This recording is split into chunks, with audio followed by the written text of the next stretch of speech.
আসসালামু আলাইকুম এভরিওয়ান। আশা করি আপনারা সবাই ভালো আছেন। অনেকদিন পর আজ আপনাদের সাথে একটি ভয়েস ভিডিও নিয়ে উপস্থিত হলাম। ভিডিওটিতে রান্না করছে আমার আম্মু এবং ভয়েস দিচ্ছি আমি তার মেয়ে। কথা না বাড়িয়ে মূল রান্নায় চলে আসা যাক।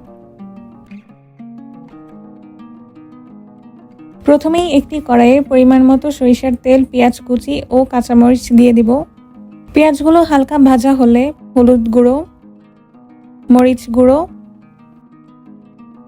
পরিমাণ মতো লবণ দিয়ে দিব। তারপর মশলাগুলো 1-2 মিনিটের জন্য কষিয়ে নিব। এখানে একটি টমেটোকে 4-5 টুকরা করা হয়েছে। আপনারা আপনাদের পছন্দ অনুযায়ী যে কোনো সাইজের টুকরোই করতে পারেন।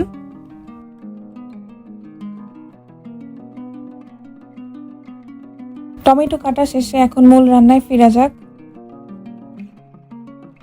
মশলা কষানো হয়ে গেলে টমেটোগুলো দিয়ে দিব।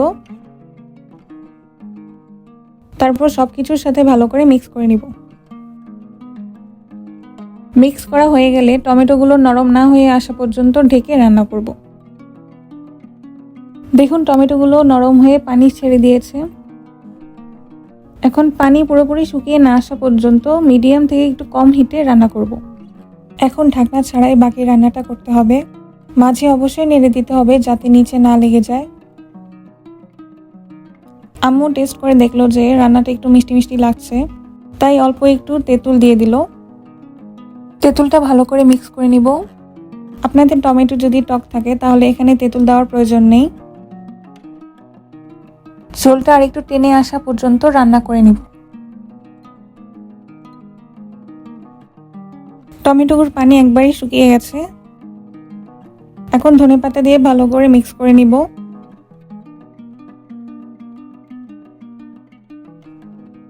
টমেটোর চাটনি তৈরি করা শেষ। একদম খুব অল্প সময়ে এই চাটনিটি তৈরি করা যায়। এই চাটনিটি আপনারা সাদা ভাত এমনকি রুটির সাথেও খেতে পারেন।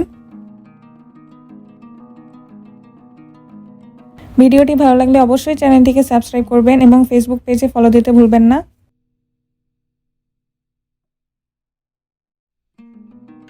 আজ তাহলে এ পর্যন্তই। আল্লাহ হাফেজ।